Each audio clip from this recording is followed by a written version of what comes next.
todos, muchísimas gracias por la invitación.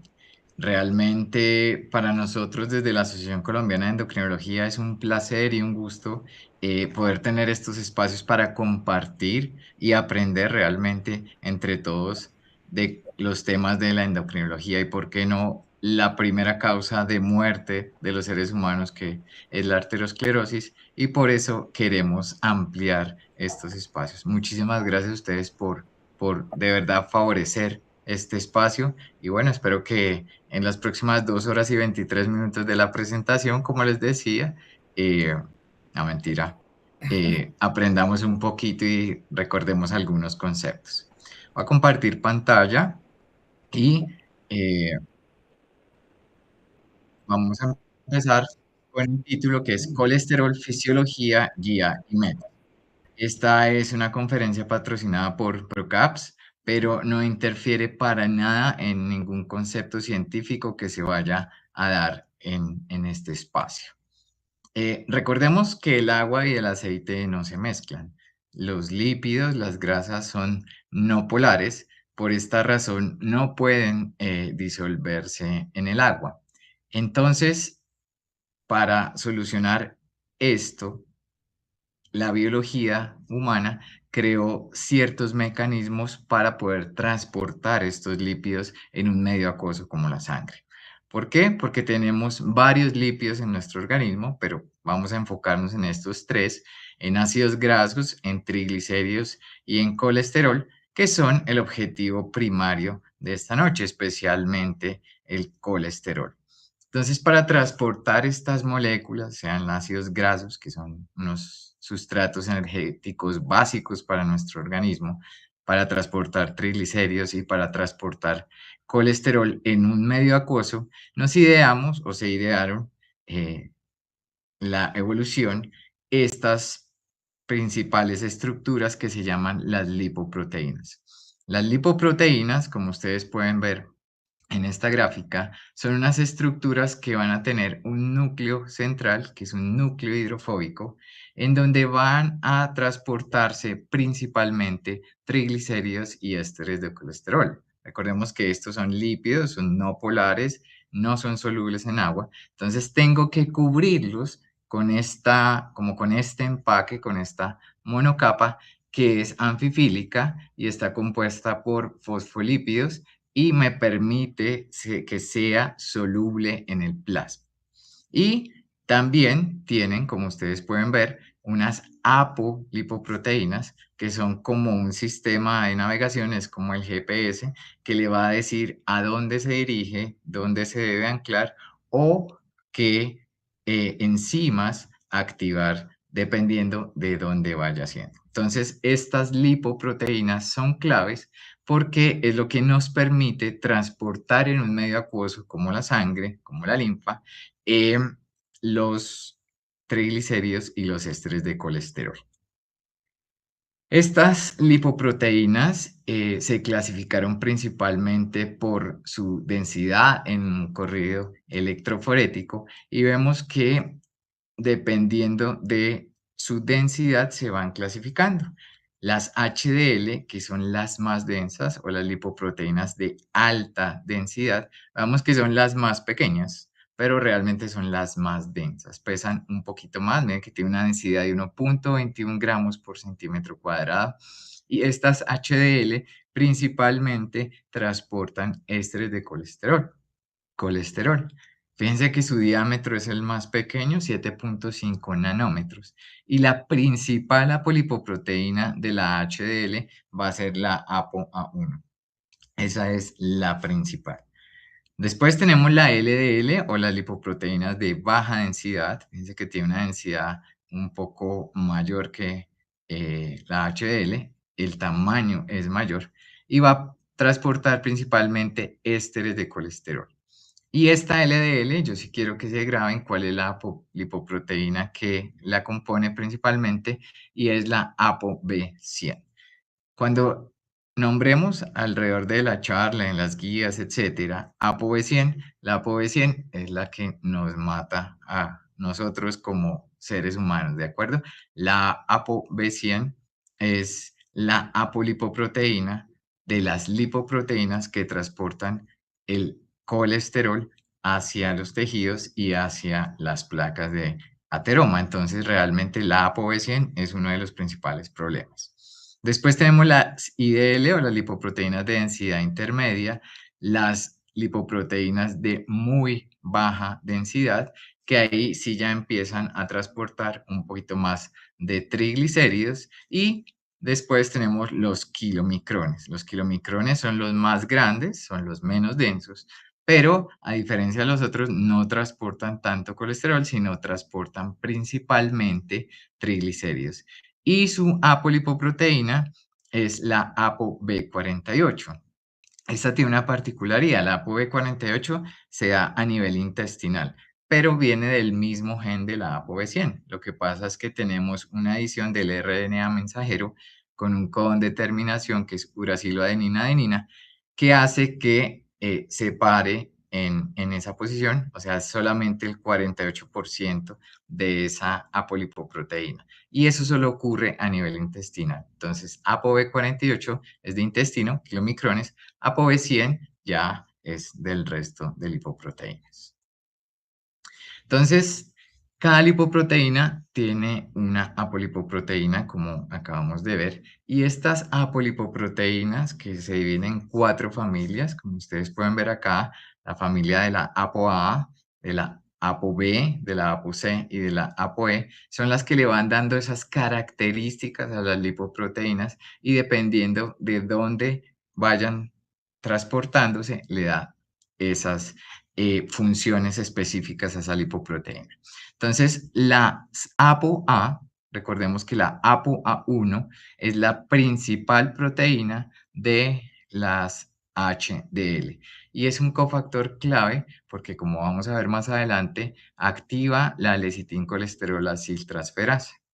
La ApoA2 es constituyente estructural del HDL y va a formar dímeros con la ApoE, que es clave en otras lipoproteínas para interactuar con el receptor a nivel del hepatocito. La ApoB, recordemos ApoB100, que es como la mala, la que no nos deja llegar a los 100 años realmente. La ApoB100 se sintetiza en el hígado y es el ligando clave para el receptor LDL. ApoB48, recordemos, está a nivel intestinal. Después tenemos a las ApoC. Las ApoC se relacionan como con corte, ¿sí? Porque la ApoC2 va a estimular a la lipoproteína lipasa, ¿sí? Para que como que corte esos triglicéridos, como vamos a ver más adelante. Y la ApoC3 va a frenar ese corte, va a inhibir la lipoproteína lipasa. Y por último tenemos las ApoE, ¿sí? Que son como las que se encargan de entregar al hígado, o sea, ya en la parte final son los ligandos vitales para que haya endocitosis hepática de los remanentes de VLDL, como lo vamos a ver. El colesterol tiene 3 vías, ¿sí? Tenemos una vía exógena, que se refiere a la que consumimos, principalmente de la dieta, y es la vía que va a ir desde el intestino hasta el hígado. Vamos a tener una vía endógena, que es la que va a transportar o llevar el colesterol del hígado hacia los tejidos. Y vamos a tener una vía reversa o inversa, que es de donde vamos a traer el colesterol de los tejidos nuevamente al hígado para ser secretado principalmente por sales biliares. Entonces empecemos con la vía exógena, que es como la más importante. Una vez que nosotros ingerimos nuestra comida, ¿sí? En el intestino vamos a tener muchas partículas de grasa, ácidos grasos, etcétera, y como no son solubles en agua, tenemos que solucionar algo. Ahí son bañados por las sales biliares, acordemos el ácido taurocólico principalmente, que va a producir polaridad en esas grasas y va a permitir que se vayan degradando, que se partan a pedacitos más pequeños para que puedan entrar al enterocito. Una vez que entran al enterocito, el monoacilglicerol, el diacilglicerol, algunos ácidos grasos, lo que hace el enterocito es empacar estas grasas, ¿sí? Y formar kilomicrones. o pegar todas estas pedazos de grasa a la ApoB48. Y ahí, como vemos, se va a formar un kilomicrón naciente. Ese kilomicrón, recordemos que transporta principalmente triglicéridos. Y ese kilomicrón, una vez es exportado del enterocito, va a ir a circulación linfática, ¿de acuerdo? Y va a tener una serie de intercambios. La HDL le va a donar unas proteínas que son la ApoE y la ApoC y generalmente va a ser un kilomicrón maduro.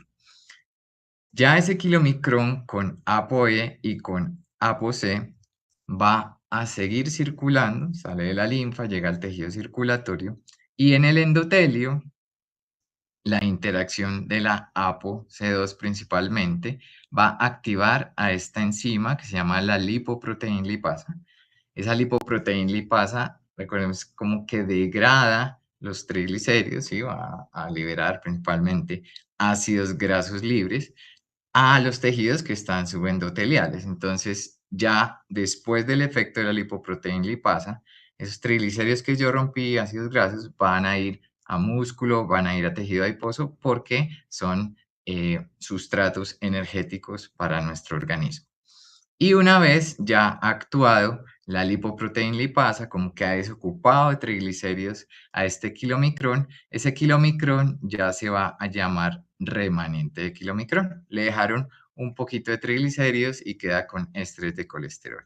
Y este remanente de kilomicrón, que también tiene ApoE, va a ser captado por el receptor de LDL del hepatocito para después ser endocitado y ya tener otro proceso que vamos a ver más adelante. La vida media más o menos de los remanentes de kilomicrones es corta, de 5 a 20 minutos principalmente. La vía que sigue es la vía endógena. Entonces recordémonos, es la vía que va a llevar colesterol desde el hígado hacia los tejidos periféricos, ¿sí? Entonces aquí lo que hace el hígado es que va a sintetizar y exportar triglicéridos y colesterol y los va a empaquetar o los va a unir a la ApoB100 y va a formarse la lipoproteína de muy baja densidad o la VLDL. Esa VLDL es exportada del hepatocito, ¿cierto? Como una VLDL naciente. Y fíjense que también va a interactuar con HDL. Entonces vamos a tener esta VLDL interactuando con las HDL, la HDL me va a donar un poquito de ApoC y de ApoE para que vaya pudiendo dirigirse hacia los tejidos periféricos. Y con esa ApoC2 nuevamente viene la lipoproteína lipasa y empieza a hidrolizar los triglicéridos para entregar ácidos grasos a los tejidos. Y ya una vez actúa la lipoproteína lipasa, ya el VLDL queda como un remanente de VLDL. Ese remanente de VLDL, ¿cierto? Se va a convertir, si seguimos sacándole triglicéridos, en un colesterol LDL. O puede coger otra vía, ¿de acuerdo? Que es devolverse al hígado y mediante esta ApoE la va a captar el receptor de LDL y vamos a tener un nuevo ciclo. Entonces, esta vía endógena es para llevar colesterol y triglicéridos hacia los tejidos periféricos. Cuando yo ya tengo ese remanente de VLDL, que también se llama IDL o lipoproteína de densidad intermedia, puedo tener dos rutas. La mitad de estos remanentes de VLDL pueden captarse directamente por el hígado a través de los receptores de LDL, ¿cierto? Y degradarse y volver a hacer todo el proceso. O por la otra ruta, puedo convertirlos a LDL, ¿cierto? La lipasa hepática va a que no necesita receptor, sino simplemente está ahí en la parte periférica, elimina los triglicéridos residuales de esos remanentes de VLDL y nos convierte a LDL. Este LDL tiene una vida media de más o menos 2 a 3 días, ¿de acuerdo? Cuando tenemos exceso de LDL, esta vida media se va a prolongar y ahí es donde ese LDL de pronto ya se nos vuelve un poquito malo. Entonces, ese LDL también puede ser captado nuevamente por el hepatocito, como vemos aquí, el receptor de LDL, y una vez ingresa ese colesterol proveniente del LDL, pasa al lisosoma, ¿sí? Y por acción de la lipasa ácida lisosomal se va a degradar a colesterol libre y a ácidos grasos libres. Esos ácidos grasos y ese colesterol libre entra en la vía de síntesis de ácidos grasos y volvemos a hacer nuevamente el proceso. Entonces tenemos aquí la aciltransferasa que nos va a empaquetar triglicéridos y estés de colesterol en ApoB100 y a formar VLDL. Entonces volvemos a tener toda esa nueva vía de circulación. Y este receptor de LDL tiene una particularidad.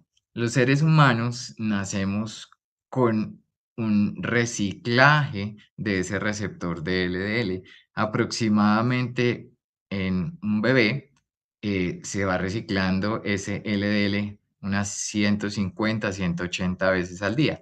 Pero esa vida de reciclaje a lo largo de la vida va disminuyendo. Entonces ya cuando tenemos 60, 70 años, ya vamos a tener como 80, 70 veces el reciclaje y a medida que vamos avanzando, vamos a tener menor reciclaje de LDL. Es por eso que el LDL también va aumentando con la edad. Pero lo que quiero que se fijen acá es que esto es clave. La proproteína convertidora subtilicinquexin 9 o PCSK9 esa se va a unir al complejo del receptor LDL y LDL, ¿cierto? Y lo que va a hacer es que una vez que está en el endosoma o en el lisosoma, no deja liberar al receptor del LDL. Entonces se va a degradar ese receptor y no podemos hacer ese reciclaje. Entonces las personas que tienen mucha actividad de PSCK9 tienen menos reciclaje del receptor de LDL y por ende van a tener mayor colesterol LDL. Cuando nosotros inhibimos la PCSK9 o hay personas que tienen escasa actividad de PCSK9, pues su reciclaje va a ser completamente normal y los niveles de LDL se van a mantener. Y está la tercera vía, que es la vía reversa o el transporte centrípeto, que es captar ese colesterol y llevarlo de nuevo al hígado. Este rol protector lo hacen las HDLs, pero ¿cómo funciona? Yo tengo ahí en mis células periféricas, en los tejidos, unos transportadores que llaman los APCA1, que van a transportar ese colesterol libre y lo van a unir a la ApoA1 y vamos a formar esta que se llama la prebeta 1 HDL. Es una HDL como en forma de disco, ¿sí? Y apenas se está formando con esos ésteres de colesterol que se juntan a ApoA1. Esa prebeta 1 HDL va a sufrir eh, una acción de la lecitina colesterol aciltransferasa, que es esta acá, que va a unir un ácido graso al colesterol, creando más ésteres de colesterol, lo que la vuelve un poquito más grande, ¿de acuerdo? Esa se va a denominar HDL3. Y posteriormente, esta proteína transportadora de ésteres de colesterol va a coger esta HDL3 y va a intercambiar ésteres de colesterol por triglicéridos. Y esta HDL la queda convertida en HDL2 y va a ser captada por este receptor que es el SRB1. Y nuevamente regresa al hígado, donde va a ser depurada principalmente por las sales biliares. Entonces, para resumir, la economía global del colesterol, nosotros tenemos unos ingresos, que es la vía exógena, la absorción intestinal. Entonces, la tercera parte del colesterol dietético se absorbe hacia el hígado por vía de esos remanentes de kilomicrones. Y también tenemos una producción hepática de colesterol a partir de acetil-CoA, donde hay una enzima clave que es la hidroximetilglutaril-CoA reductasa. Entonces tenemos dos formas de producir colesterol o de ingresar colesterol. Una es de la dieta, otra es de la síntesis de novo que hacemos en el hígado.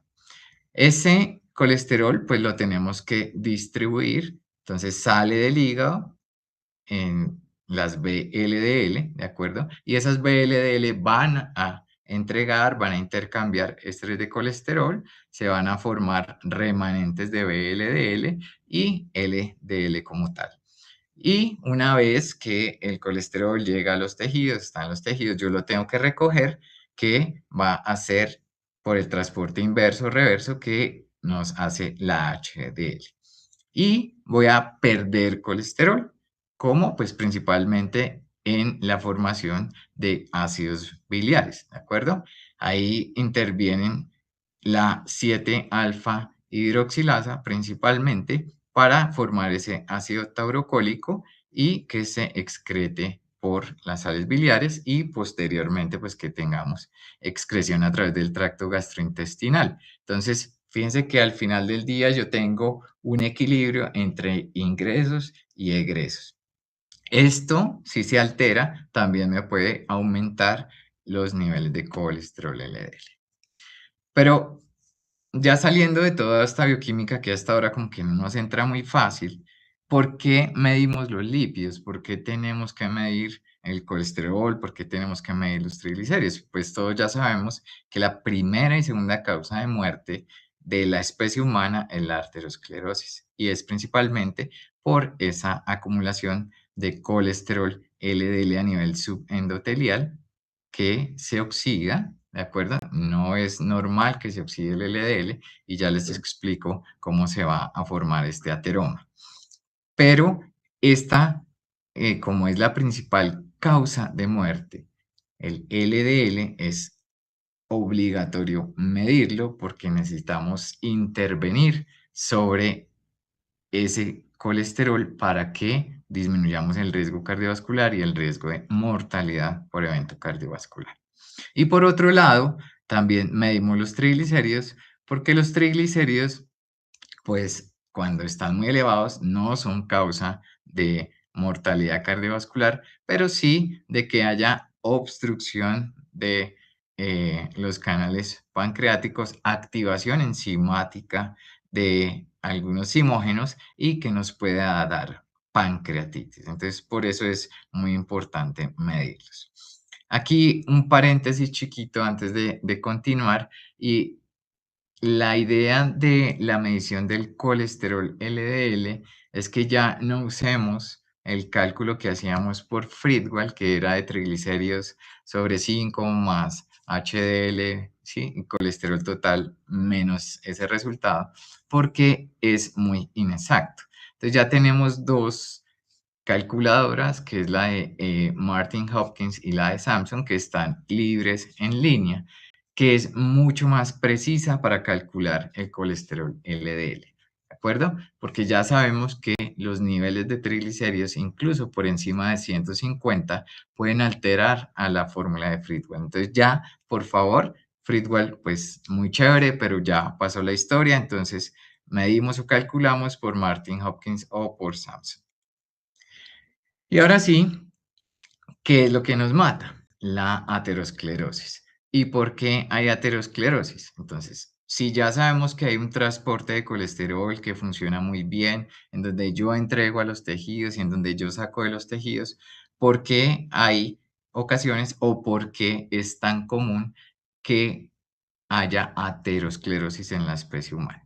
Lo primero es que recordemos que la vida media del LDL son 2,5 o 3 días, ¿cierto? Pero si hay mucha concentración de LDL, digamos porque la depuración hepática no es adecuada, porque consumo demasiadas grasas saturadas, ¿de acuerdo? O porque hay otros factores sistémicos, como vamos a ver más adelante, que me pueden hacer elevar el LDL. pues va a quedar más LDL circulante. Y una vez queda ahí más de 3 días, pues ese LDL empieza a aburrirse y lo empiezan a oxidar. Lo captan en el espacio subendotelial, principalmente los macrófagos. Y recordemos que a diferencia de los receptores de LDL en el hígado que tienen un reciclaje, que se pueden saturar, los macrófagos tienen un receptor que se llama scavenger y este receptor no es saturable, ellos comen lo que haya. Entonces, si llega mucho LDL oxidado al espacio subendotelial y se sigue oxidando y hay más inflamación, a este nivel subendotelial, los macrófagos siguen y siguen y siguen y siguen fagocitando este LDL oxidado. Y esto va a hacer que haya una respuesta inmune, vamos a sobreexpresar moléculas de adhesión vascular, principalmente BCAM, vamos a traer cada vez más monocitos, más macrófagos, vamos a favorecer una respuesta inmune a este nivel y se van a formar esos macrófagos espumosos o esas células espumosas que ya son una pesadilla, ¿de acuerdo? Porque siguen captando LDL oxidado, aumentan la inflamación y promueven la formación de toda esta placa aterosclerótica que es la que al final del día va a matar a los seres humanos.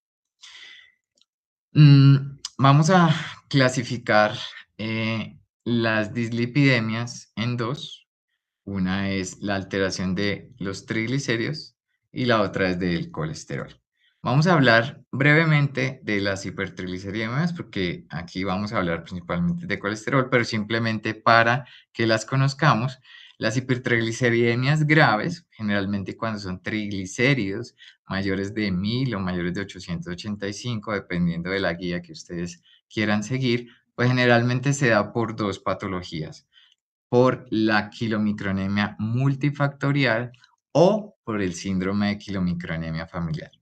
El síndrome de quilomicronemia familiar son triglicéridos realmente elevados, 3000, 5000, 6000.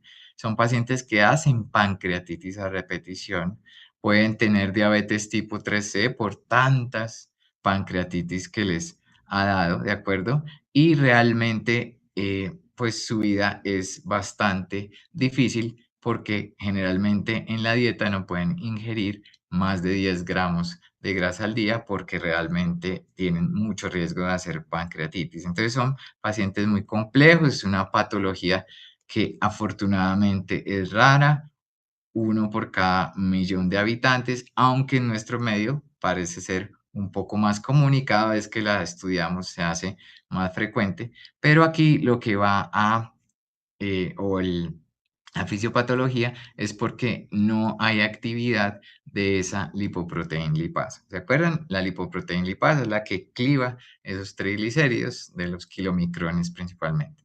Entonces, si no hay lipoproteína lipasa, pues ese kilomicrón no se puede desocupar y va a quedarse como en la circulación y por eso puede llegar a los conductos pancreáticos, taparlos y producir esa pancreatitis.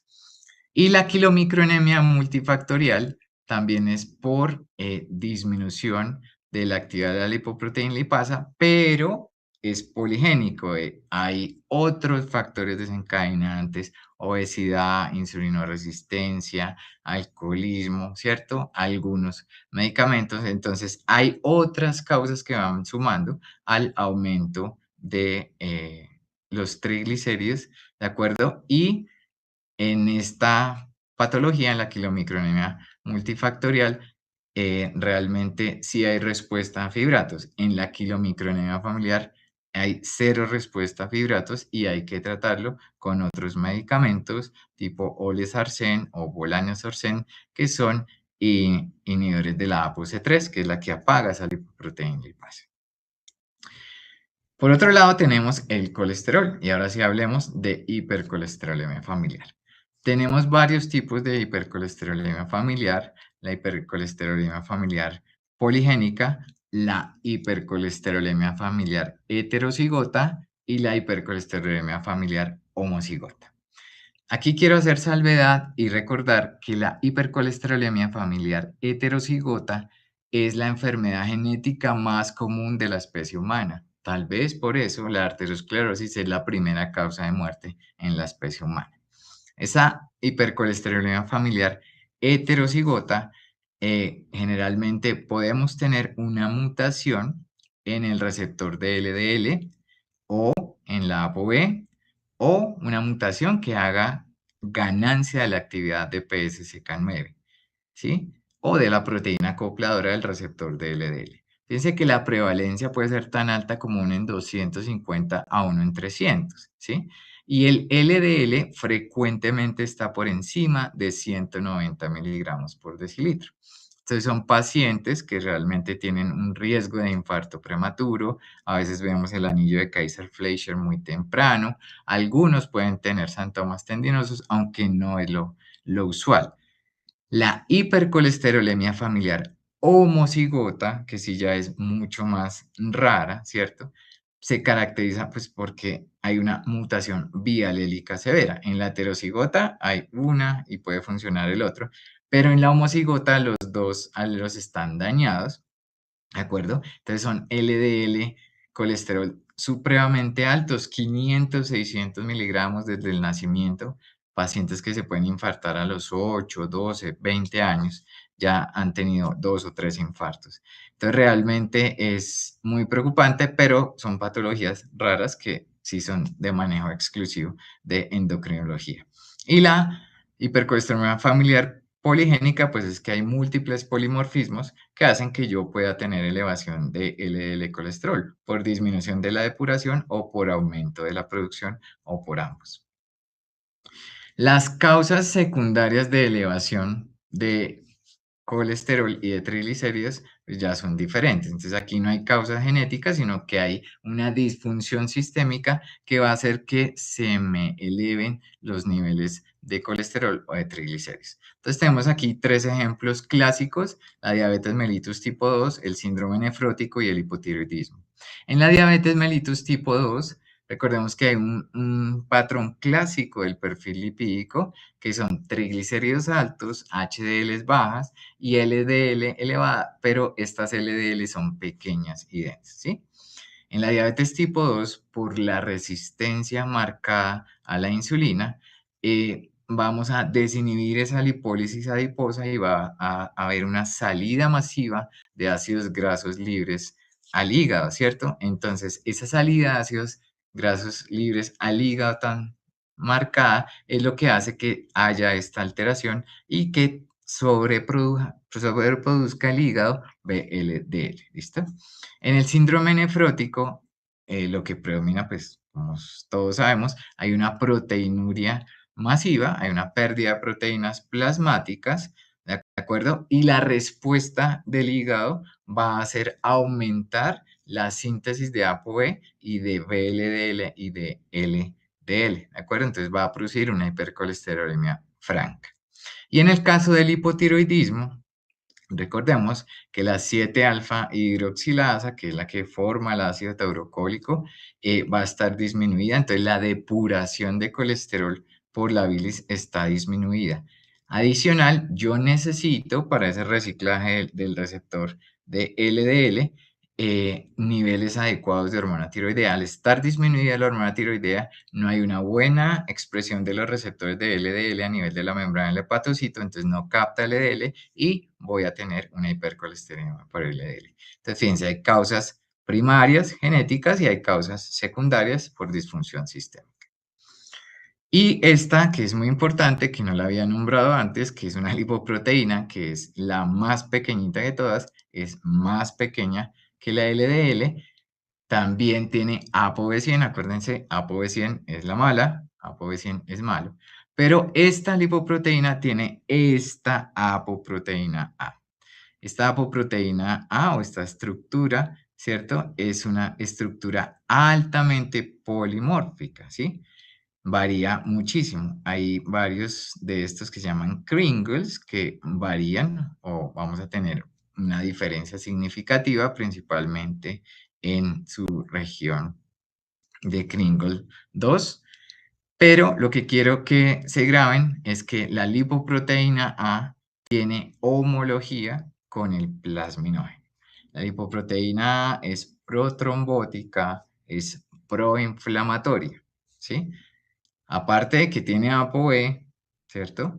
Va a simular al plasminógeno, va a inhibir la fibrinolisis. Entonces, pues realmente es la bomba, ¿sí? Ella solita puede ser aterogénica, trombogénica y proinflamatoria. Entonces, pacientes que tienen lipoproteína A elevada tienen un riesgo cardiovascular muy elevado y también un riesgo de estenosis aórtica calcificada muy importante. Entonces, ¿cómo vamos a trasladar esto a la clínica? Toda esta información, ¿para qué nos sirve? Lo primero, si yo tengo mi colesterol LDL elevado durante mucho tiempo, acuérdense que hay más LDL oxidados, hay más macrófagos que se comen, formo más ateroma, pero eso es un proceso que toma tiempo. Entonces, si yo dejo ese colesterol elevado mucho tiempo, pues voy a favorecer que haya más formación de ateroma. Entonces, entre más temprano yo intervenga un paciente, entre más bajo tenga ese LDL y entre más tiempo lo tenga bajo, voy a favorecer que no haya progresión de aterosclerosis. Entonces, este concepto es clave. Mi enfermedad cardiovascular no se presenta cuando yo tengo el dolor torácico, cuando ya tengo una placa visible en la carótida o en la femoral o me hicieron un score coronario de calcio y ya está. No, eso empezó años, muchos años antes, ¿sí? Desde nuestra infancia. Entonces, realmente lo que queremos es que cada vez seamos más estrictos en tratar esas metas de colesterol. Segundo, los triglicéridos, cuando están muy altos, no hay riesgo cardiovascular, hay riesgo de pancreatitis. Tercero, si yo tengo una mutación del receptor, ¿sí? O una sobreexpresión de PSSK9, pues realmente la dieta no me va a responder muy bien, ¿de acuerdo? Entonces, que regañamos a nuestros pacientes porque, ay, que no coman. Normalmente no responde bien a la dieta, al menos en la parte del colesterol. ¿Listo? Y siempre que haya una hipercolesterolemia, debemos descartar las patologías sistémicas o secundarias como hipotiroidismo o síndrome nefrótico, diabetes mellitus, porque realmente son mucho más frecuentes que la hipercolesterolemia. Pero recuerden que la hipercolesterolemia familiar heterocigota es la enfermedad genética más común de la especie humana y uno de cada 250, uno de cada 300 personas la pueden sufrir. Pero yo les quiero llamar la atención y sobre todo a los de prevención primaria que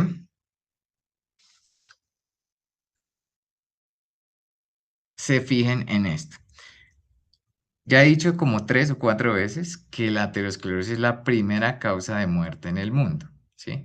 Uno de cada 4 personas que nosotros vemos puede tener el colesterol LDL elevado. Y ese 80% de esa enfermedad cardiovascular que nosotros vemos es prevenible. Entonces, deberíamos siempre a nuestros pacientes atenderlos en prevención primaria, no en prevención secundaria ni terciaria. El problema es que estamos actuando tarde, pero debemos aprender a enfocarnos en la prevención primaria porque es lo que realmente va a impactar a futuro a nuestros pacientes.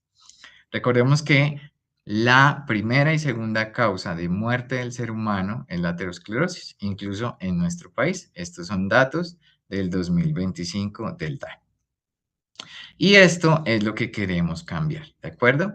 Desde que fue publicado en Circulation ya hace 3 años el síndrome cardiorreno metabólico y cómo va progresando, pues nosotros lo que queremos es tener a nuestros pacientes en un estadio cero. Ojalá que nunca lleguen al estadio 1. Pero, pues desafortunadamente esto es utópico porque la mayoría de nuestros pacientes en la gran cantidad de países, al menos de este hemisferio occidental, ya tienen sobrepeso y obesidad. Entonces, la génesis de este síndrome cardiorrenometabólico es la adiposopatía. ¿De acuerdo? Vamos a tener una alteración a nivel del tejido adiposo, vamos a tener un tejido adiposo crónicamente inflamado, y si a ese tejido adiposo se le suman etiologías no metabólicas, como por ejemplo la hipertensión o la enfermedad renal, que es de otras causas, pues obviamente va a favorecer que esos pacientes progresen a otros estadios, a estadios subclínicos de enfermedad aterosclerótica o de falla cardíaca subclínica, y esos pacientes pueden progresar ya a la enfermedad cardiovascular clínica como tal, que es lo que no queremos que nuestros pacientes lleguen. No queremos que lleguen a una falla cardíaca manifiesta, no queremos que tengan una ACV, no queremos que tengan enfermedad arterial periférica ni infarto agudo de miocardio, ¿de acuerdo? Entonces, se reunieron 11 asociaciones para decirnos qué hacer en 2026. Estas guías de práctica clínica salieron publicadas en abril del 2026 y rompen un hito porque es el conjunto de 11 asociaciones trabajando en conjunto para la mejor práctica clínica en dislipidemia. ¿Listo? Entonces, por eso el título de la charla era Fisiopatología, Guía y Metas. Vamos a hablar solo de esta guía como tal. ¿Qué cambió en esta guía? ¿Cuál fue el cambio de mentalidad o el cambio de paradigma? Y es que vamos a hacer una medicina más de precisión. Vamos a ser más precisos en tratar a nuestros pacientes.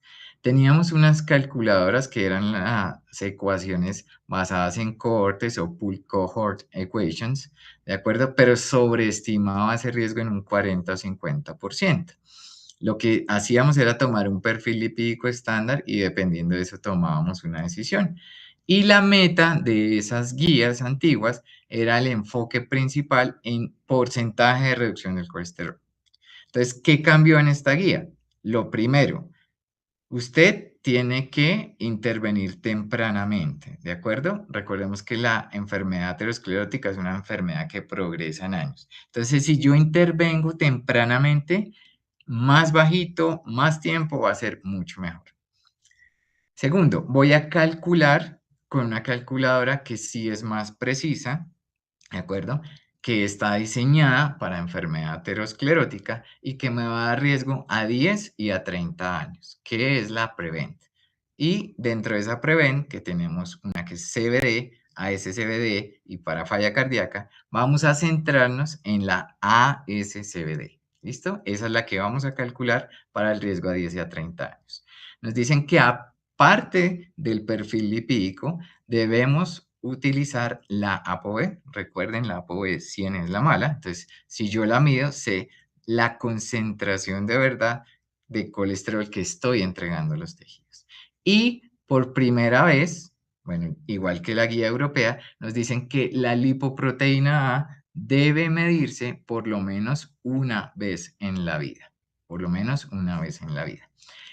Ya no nos importa el porcentaje de reducción del colesterol, ya nos importa llegar a metas de niveles de colesterol, ¿listo? LDL colesterol en prevención primaria por debajo de 100, por debajo de 55 en prevención secundaria. Y adoptaron un modelo que se llama el CPR: calcular, personalizar y reclasificar. ¿Cómo calculamos? Calculamos con la calculadora Prevent en su fracción ASCVD y estimamos el riesgo absoluto a 10 y a 30 años. Personalizamos al paciente, ¿cierto? Miramos edad, presión arterial, lípidos, y si hay discordancia, ¿de acuerdo? Medimos la ApoB. Ya miramos en qué pacientes vamos a medir principalmente la ApoB. Y medimos por lo menos una vez la lipoproteína A.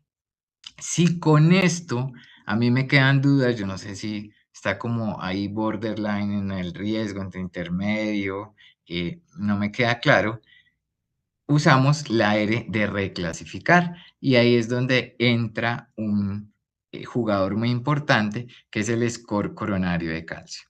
El score coronario de calcio es como el VAR, ¿sí? El árbitro se va al VAR y mira, ¿de acuerdo? Para tomar una decisión. Entonces aquí va a ser como nuestro VAR. Si tenemos dudas, vamos al score coronario de calcio y ahí sí tomamos la decisión, ¿de acuerdo? Y dependiendo de lo que hayamos calculado, personalizado y clasificado, damos la terapia como tal. Entonces, ¿cuál es el paso uno? Calculamos riesgo a 10 años.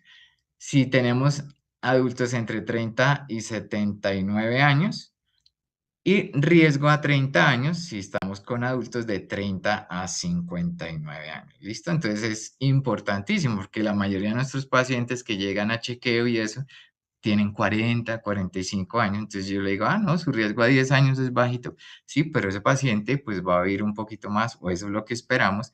Entonces calculamos el riesgo a 30 años y ahí es distinto. Entonces, ¿cómo vamos a calcular? Si el Prevent ASCVD nos dice, tiene menos del 3%, ese paciente tiene bajo riesgo. Esto es a 10 años. Tiene bajo riesgo. Entonces, ¿qué le decimos? Enfatizamos el estilo de vida, ¿de acuerdo? Y solamente si ese paciente llega a tener un LDL mayor de 160, entre 160 y 189, o un riesgo a 30 años mayor del 10%, le podemos plantear terapia farmacológica. Si tiene un riesgo limítrofe, que es entre 3 y 5% por año, consideramos la estatina, pero discutiendo con el paciente. O sea, aquí hay que interactuar muy bien con el paciente. Y la meta va a ser llegar a un colesterol LDL por debajo de 100 miligramos por decilitro. El riesgo intermedio, que es de 5 a 10, va a iniciar estatina de moderada a alta intensidad. ¿Por qué? Porque necesitamos llegar a un LDL colesterol menor de 100. Entonces, si usted arranca de 170, 180 con una estatina baja potencia, de potencia intermedia, probablemente no llegue. Ahí de entrada sí te tocaría estatina de alta potencia, ¿listo? Que lo ideal es que reduzcamos el 50% más. Pero acordémonos, no importa el porcentaje de reducción, sino es el llegar a meta. Y alto riesgo, que es el paciente mayor del 10%, de entrada iniciamos estatina de alta intensidad, sea atorvastatina de 80 miligramos, rosuvastatina de 40 miligramos. Y la meta en esos pacientes es tener un LDL colesterol menor de 70 miligramos por decilitro o un no HDL por debajo de 100 miligramos por decilitro. Recordemos que el no HDL nunca, nunca debe ser mayor de 30 que el LDL porque ahí ya estaríamos fuera de metas. ¿Y cuándo pedimos la ApoB? ¿Sí? La ApoB, recordemos que nos mide el número total de partículas aterogénicas, o sea, es mucho más exacto, es mucho más lineal que con el riesgo cardiovascular que el colesterol LDL. Entonces, ¿cuándo pedimos una ApoB?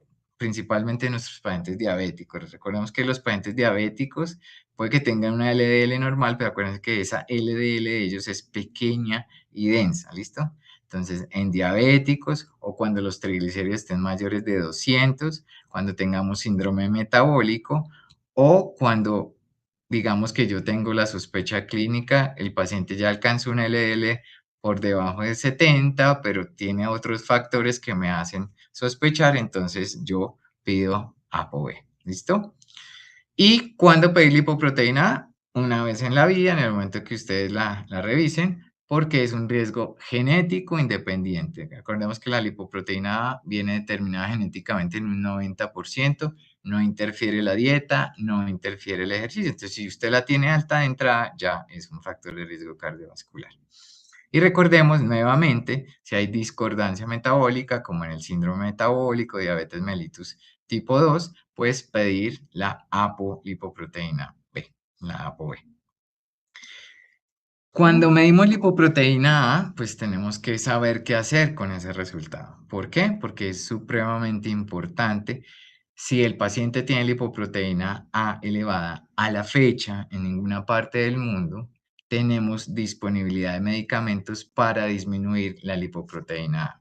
Hay 5 en estudio. El que más avanzado está se llama Pelacarsen, que suponemos que está para finales del 2027 si todo está bien, pero en este momento en práctica clínica no tenemos ningún medicamento para reducir lipoproteína A. Entonces, si ese paciente tiene una lipoproteína A elevada, ¿sí? Hablamos por encima de 50 miligramos por decilitro o 125 nanomoles por litro. Fíjense que esos pacientes con solo tener 50 miligramos por decilitro tienen 1.4 veces más riesgo de enfermedad aterosclerótica. Y si llega a tener más de 180 miligramos por decilitro, tienen 4 veces más riesgo de tener enfermedad aterosclerótica. Si usted tiene 180 miligramos por decilitro, es exactamente a tener un paciente de muy alto riesgo cardiovascular y su meta inmediatamente cambia a un colesterol LDL por debajo de 55.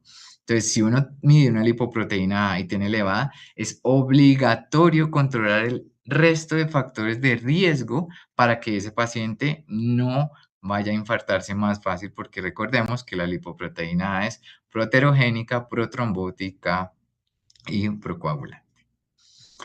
Si ese paciente le hicimos el perfil lipídico, el Prevén nos dio ahí como intermedio y tenemos la duda, un paciente que no tiene enfermedad coronaria en la familia, pero no nos queda claro, entonces vamos al VAR, ¿sí?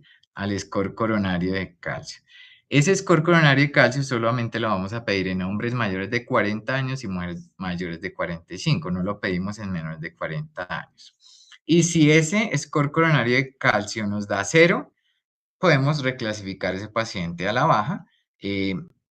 Podemos diferir la terapia con estatinas y enfocarnos en el estilo de vida, excepto si el paciente es diabético o es fumador o tuvo historia familiar de enfermedad coronaria.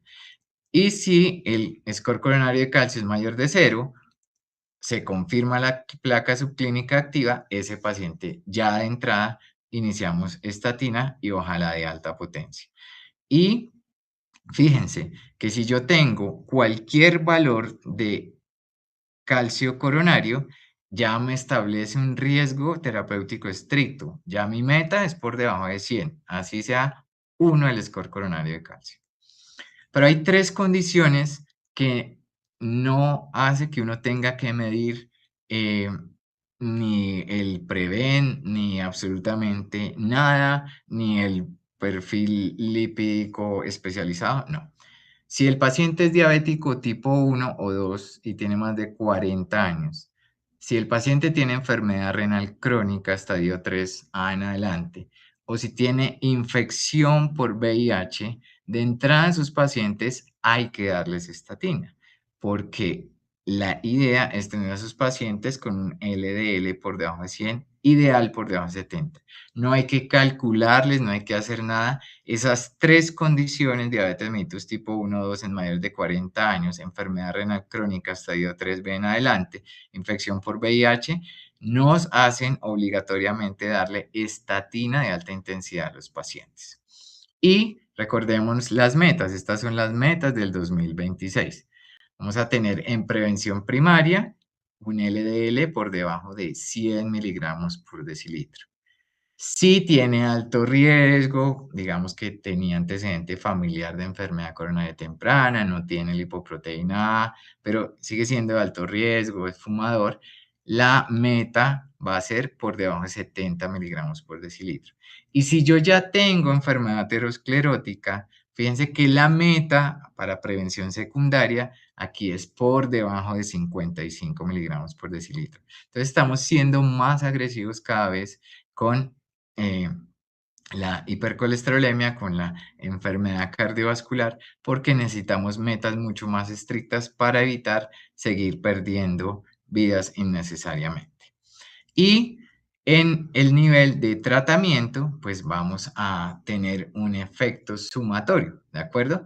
Siempre, siempre de base empezamos con las estatinas. Las estatinas son buenas, bonitas, no tan baratas algunas, ¿cierto? Pero tienen toda la evidencia del mundo y es lo que el primer medicamento que nos disminuyó el riesgo cardiovascular, disminuyendo el colesterol LDL. Si no logro meta con la estatina, adiciono inmediatamente ezetimibe. Ahora, si el paciente tiene intolerancia a la estatina, que no es frecuente, pero si la tiene, le hacemos todo el protocolo de SAMS, y no tolerar la estatina, podemos utilizar, o en esta guía nos dejan como opción el ácido bempedoico. No tenemos en nuestro país todavía la disponibilidad del ácido bempedoico, pero sería ideal porque es un inhibidor de la ATP citratoliasa, entonces actúa a nivel hepático solamente, no a nivel muscular, entonces no produce mialgias y también disminuye el riesgo cardiovascular. Pero si no logramos tener el control con ezetimibe, estatinas, pues pasamos ya a inhibidores de PSCK9 como tal, porque yo necesito que mi paciente logre metas como tal con los medicamentos que necesite. ¿Sí? Entonces, fíjense que podemos llegar a metas, tener el colesterol LDL controlado, pero así como el iceberg, solo estamos viendo la punta. Recuerden que hay un riesgo residual y en algunos pacientes es muy alto. Ese riesgo residual también puede estar determinado por triglicéridos y por los remanentes de VLDL, ¿se acuerdan? Entonces, los remanentes de VLDL también son pequeñitos y pueden entrar al espacio subendotelial. Cuando un paciente tiene triglicéridos entre 135 y 499, fíjense que ahí no hay riesgo de pancreatitis, pero sí nos está dando un riesgo cardiovascular residual. Para eso también tenemos una alternativa que ya la ponen en la guía y es dar el icosapento de etilo, ¿de acuerdo? La forma pura del ácido eicosapentanoico. Y tenemos un estudio muy grande, muy bien diseñado, ¿de acuerdo? Que se llama el REDUCE-IT, y es que en pacientes que ya estaban en meta con estatinas o con combinaciones y que tenían los triglicéridos no en metas, el darle ácido eicosapentanoico puro, o sea, icosapentodanoato de etilo, disminuía ese riesgo cardiovascular adicional en un 25%. Entonces, en nuestros pacientes que logran metas de LDL, pero los triglicéridos no están en metas, están entre 150 y 499, no hay que adicionar fibrato, sino lo que hay que adicionar es icosapentanoato de etilo. Y este es el algoritmo de la guía. Fíjense, paciente 30 a 79 años que no tiene enfermedad aterosclerótica establecida. Si tiene cualquiera de esos tres, diabetes tipo 1, tipo 2, si es mayor de 40 años, tiene enfermedad renal crónica, estadio 3B en adelante, o VIH, de una vez va a estatina, ojalá de alta potencia, sin hacer nada más. Si no tiene estas condiciones, le calculamos el Prevent, el ASCVD, ¿de acuerdo? Personalizamos, le tomamos ApoB si es diabético, si tiene síndrome metabólico, etcétera, y medimos la lipoproteína A. Reclasificamos, ¿de acuerdo? Si tiene un riesgo intermedio, un riesgo dudoso que no sabemos para dónde, entonces vamos al VAR, que es el score coronario de calcio. Si el score coronario de calcio es mayor de 0, o sea, 1, tratamos inmediatamente, ¿listo? El objetivo terapéutico en prevención primaria va a ser un LDL colesterol por debajo de 100, ¿sí? Pero si tiene alto riesgo, por debajo de 70 miligramos por decilitro. Y si controlamos el LDL, pero los triglicéridos siguen entre 135 y 499, adicionamos icosapentanoato de etilo para mitigar ese riesgo residual. Si están controlados los triglicéridos, simplemente seguimos con la terapia estándar y monitorizamos. Entonces, en las nuevas guías, prevención temprana y precisa, usamos la calculadora Prevent ASCVD. Calculamos el riesgo a 10 y a 30 años. Integramos la apolipoproteína B porque tiene una relación mucho más lineal que el colesterol LDL calculado. Nos olvidamos del freeware y si vamos a calcular el LDL, calculamos con Martin Hopkins o con Samson. Medimos una vez en la vida la lipoproteína A y dependiendo de eso tomamos una decisión. Y tratamos el riesgo, no solo el colesterol. Pero debemos enfocarnos en esa meta del colesterol, no en porcentaje de reducción, sino en la meta y lograrla lo que tengamos a la mano. Aquí quiero terminar con los 10 puntos claves de la guía del 2026, ¿cierto? Para el manejo de la dislipidemia. Entonces, no es enfoque temprano, los hábitos de vida saludables, ¿cierto? A la que comiencen desde la laguna, ¿cierto? Que eviten fórmulas altas en azúcar, dulces para niños, lo que sea, pero desde la laguna, desde la casa, en la infancia, debemos enfocarnos temprano. Recordemos que la enfermedad aterosclerótica es un proceso de años, ¿cierto? Considerar fármacos de entrada en colesterol familiar homocigota, ¿de acuerdo? Así sean niños y en adultos jóvenes. Vamos a evaluar el riesgo, la estrategia CR, calcular con el bebé, personalizar, abuelo, globina, reclasificación de dudas en los coronavirus, ¿de acuerdo? Cuando tratar en prevención primaria, si el riesgo limítrofe es del 3 al 5%, podemos considerar terapia. Si es intermedio, debe considerarse terapia, ¿cierto? Pero hay que compartir la decisión con el paciente.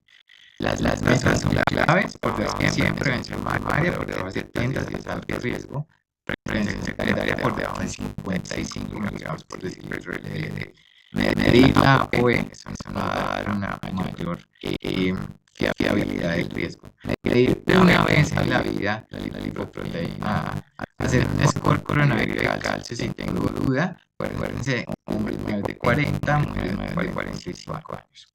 Si el paciente tiene diabetes tipo 1, tipo 2 de mayor de 40 años, enfermedad renal crónica estadio 3B en adelante, VIH, no medimos nada, le damos estatina de alta intensidad. En prevención secundaria, la meta es menor de 55 miligramos por decilitro de LDL. Y si yo logro metas y mis triglicéridos están entre 150 y 499, yo adiciono icosapentanoato de tiro. Ya cuando los triglicéridos son mayores de 1000, remito por el riesgo de kilomicronemia. Y eso es todo. Espero que haya sido agradable y aprovechable para ustedes. Muchísimas gracias por su atención. Doctor Arenas, muchas gracias por esta excelente y completa revisión. Nos quedamos con mensajes claves sobre esa importancia de comprender fisiopatología del riesgo cardiovascular más allá del LDL, individualizar esas metas terapéuticas según el perfil de riesgo. Excelente ese algoritmo y cómo nos simplificas esa guía AJA 2026 para reconocer ese impacto clínico en el paciente, tener presente herramientas como la lipoproteína A, como el score de calcio, y cómo las terapias hipolipemiantes deben orientarse hoy a ese control, pero también a la reducción real de eventos cardiovasculares y la protección integral del paciente. Queda un espacio abierto para preguntas. Tenemos muchas preguntas en el chat. Entonces voy a comenzar a compartirte, doctor. Ok, claro. La doctora Hillary nos pregunta si el reciclaje, me está bajando por acá el cursor, tenemos un chat por aquí donde estoy viendo las preguntas, discúlpeme un momento. La doctora Hillary, muchas gracias por conectarse, doctora, y por participar. Nos pregunta si el reciclaje del PCSK9 puede estar influenciado por interacciones con medicamentos, con alimentos o algo que acelere el metabolismo de este. No reciclamos PSSK9. La PSSK9 tiene una concentración. Ella lo que va a intervenir es con el reciclaje del receptor del LDL, ¿listo? Entonces, cuando hay mucha PSSK9, se pega al receptor de LDL y en el lisosoma no lo deja separar. Entonces se degrada el receptor. Si hay poquita PSSK9 o no hay, el receptor vuelve a salir a la membrana del hepatocito y vuelve a captar LDL. Pero no hay no hay ninguna dieta realmente que haga que se altere este PSSK9. Ahora, tenemos medicamentos y tenemos varias formas de actuar sobre ese PSSK9. Uno son los anticuerpos monoclonales contra PSSK9, evolocumab y alirocumab. Otro que tenemos RNA pequeño interferencia para que no se forme PSSK9 en el hepatocito, que es el inclisiran. Entonces tenemos varias estrategias a la fecha para inhibir la PSSK9 para que ese reciclaje del receptor se vuelva a renovar y yo pueda captar el LDL y bajar el LDL. Muchas gracias, doctor Mauricio.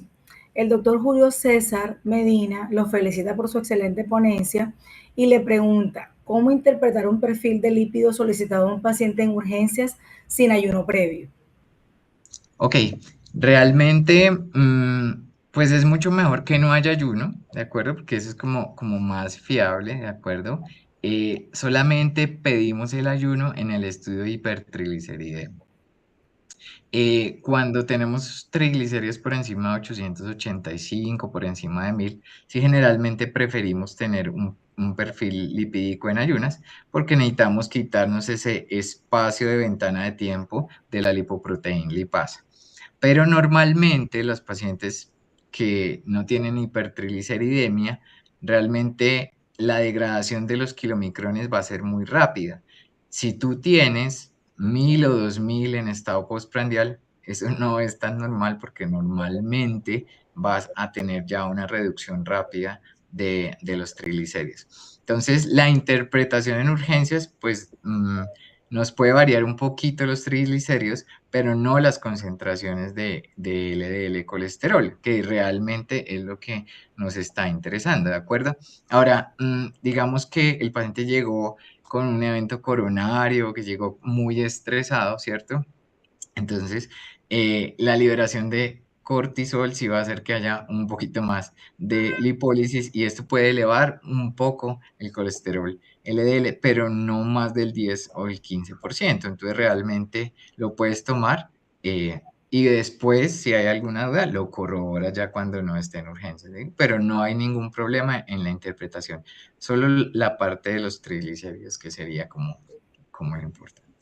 Bueno, tenemos un público de médicos generales y de atención primaria que ven niños, que ven adultos. Entonces, una parte complementaria de la pregunta del doctor Julio César es, ¿cuáles son los niveles de LDL en pacientes pediátricos? Ok, no hay, digamos que en esta nueva guía, pues esta es de adultos, no la tenemos, pero recordemos que la maquinaria está más nueva en los niños. El reciclaje del receptor de LDL es mucho más frecuente. Entonces, en niños, realmente mm, lo normal, lo que tú ves en una población sana, son LDL de 70, 80, 90, ¿sí? Los bebés tienen 20, 30 miligramos por decilitro, ¿no? Entonces, dependiendo de las guías que tú escojas, pero normalmente el LDL en población pediátrica va a estar por debajo de 100 miligramos por decilitro. Listo, doctor. Bueno, tenemos muchas preguntas y estoy tratando de filtrar y yo creo que usted está viendo ese chat donde el equipo de streaming nos está compartiendo preguntas. Tenemos una pregunta interesante y es, cuando usted dice mucho tiempo de LDL alto, ¿cuánto tiempo es? Y si ese paciente tenía un LDL alto y ya se controló, ¿hasta cuánto tiempo las estatinas? El tiempo no hay tiempo. Realmente usted lo primero que tiene que hacer es que si uno sabe que es la principal causa de muerte de nosotros como especie en este planeta, pues yo debo evitar a toda costa el factor desencadenante que me lleve a eso. Entonces, hay personas que pueden tener una aterosclerosis, digamos, acelerada porque fuman, porque son hipertensos, porque son diabéticos, ¿cierto? Porque tienen sobreexpresión de PSSK9 y probablemente lo desarrollen mucho más rápido que otras personas que no tengan ese factor de riesgo. O hay personas que, digamos, tienen perfil lipídico normal, toda la cosa, sin infartaron a los 35, 38 era porque tenían lipoproteína A, ¿sí? Entonces, mm, eso depende, por eso la guía es estricta en personalizar, ¿de acuerdo? Personalizar. Pero si ya sabemos que la génesis de la placa aterosclerótica del ateroma es el LDL elevado, pues si yo lo puedo evitar lo más temprano posible, mantenerlo lo más bajo posible durante el mayor tiempo posible, entonces, que yo te diga 1 año, 2 años, 3 años, no lo sé. La moraleja del asunto es que entre más temprano, mejor, entre más bajo, mejor, y entre más tiempo bajo, mejor. ¿Sí? De ¿Y me acuerdo. recuerdas la otra, la de la estatina? Ya la respondió, o sea, el cuánto tiempo alto es un riesgo y hasta Ajá. cuánto tiempo la estatina. La estatina generalmente, yo le digo a mis pacientes que es hasta 3 días después de la muerte. Hasta siempre. Ok. De acuerdo, doctor. Bueno, ahora pasemos a otra lipoproteína, al HDL. Entonces nos preguntan si solamente es un valor numérico el control que debo tener en mente de ese perfil de HDL y qué hacer si el HDL es muy alto. Es decir, debo tenerla menor de 45, ese debe ser mayor de 45, es el objetivo en general, solamente un número o hay alguna particularidad en las diferentes HDL en la calidad del HDL. Es lo que entiendo de esa pregunta. Listo. Lo que pasa es que nosotros no medimos las subfracciones del HDL, ¿cierto? Entonces, pues hemos tenido chascos en medicina, por ejemplo, los inhibidores de la CETP, que es la proteína transportadora de esteles de colesterol. Teníamos un medicamento que se llamaba Torcetaprib y aumentaba muchísimo el HDL, aumentaba casi el 45 a 50% los niveles de HDL, pero los pacientes se infartaron más que los que recibían placebo. Y resulta que era porque esas HDL que estaban gorditas no se desocupaban, ¿sí?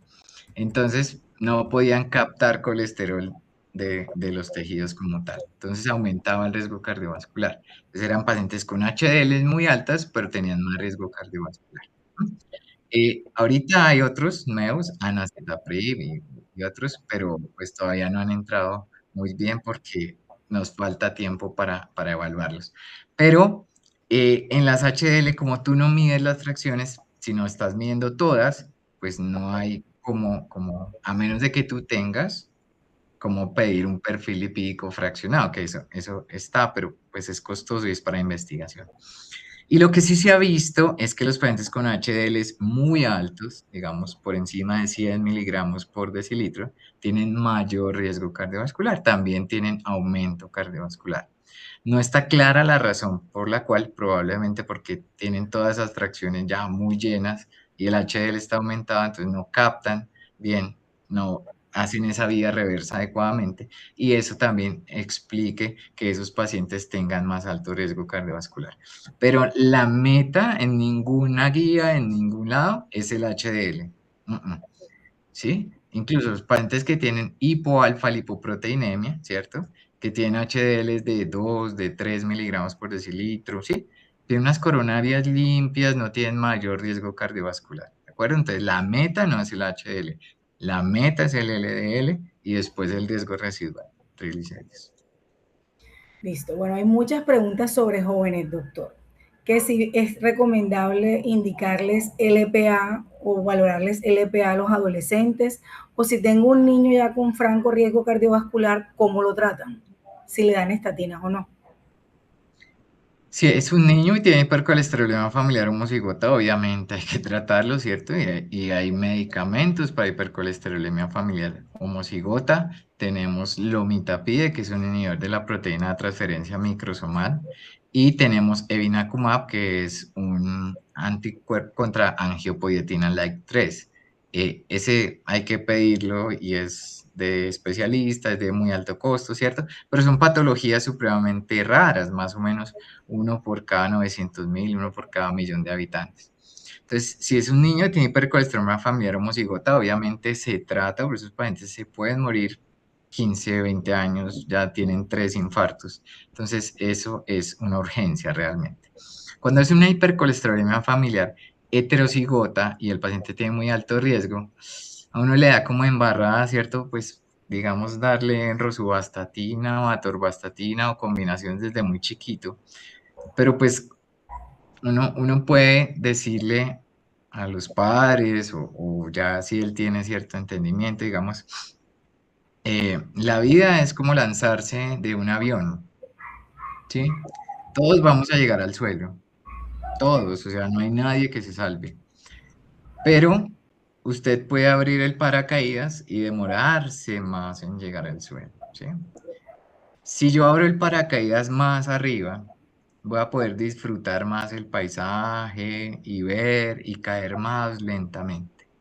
Entonces, si yo doy estatina antes, ¿sí? probablemente abra ese paracaídas y pueda disminuir ese riesgo.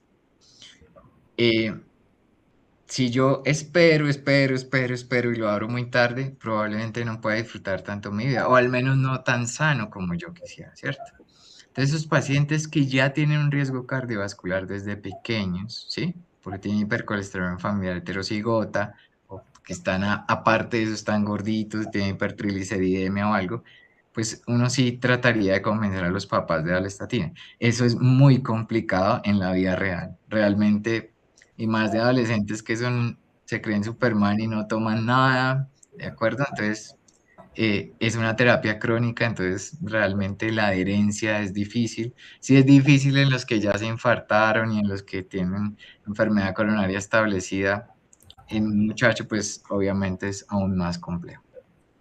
Así es, doctor. Bueno, tenemos muchas preguntas en el chat y quiero responder dos preguntas. La primera es que estos espacios van a quedar grabados, van a tener un link para que ustedes puedan acceder, repasar todo esto que el doctor y los demás panelistas nos van a compartir, van a tenerlas por un tiempo, va a quedar el link donde ustedes van a poder acceder. Y también vamos a coordinar con el doctor Mauricio para poder responder, porque son muchas preguntas. Y por respeto al tiempo y a las actividades que cada uno tenga y por el espacio acordado, vamos a finalizar, pero las preguntas van a ser respondidas, doctor, así que contaremos enviándoselas y posteriormente al correo, doctores, van a recibirlas. Muchas gracias por esa masiva participación, por todas las inquietudes, por haber aceptado esta invitación. Nuestro Lipid Experience continúa. Nos vemos en la próxima citación. Estén atentos a que nuestro equipo va a estar invitándolos porque tendremos más sesiones y esperamos contar con todos ustedes. Doctor Mauricio, nuevamente muchísimas gracias por compartirnos todo este contexto y su experiencia clínica y nos vemos en la próxima sesión. Doctora Eliana, muchísimas gracias y quedo abierto a todas sus preguntas. Trataré de responderlas todas con el mayor de los gustos. Buenas noches y nos vemos en la próxima sesión. Hasta luego. Únete al portal de eventos digitales Endocampus ACE. Es rápido y sencillo. Aquí encontrarás una amplia variedad de simposios, congresos, cursos y material educativo de alta calidad, desarrollado por líderes de opinión en endocrinología. En Endocampus encontrarás contenidos realizados por la Asociación Colombiana de Endocrinología, cursos especializados y materiales actualizados para expandir tus conocimientos.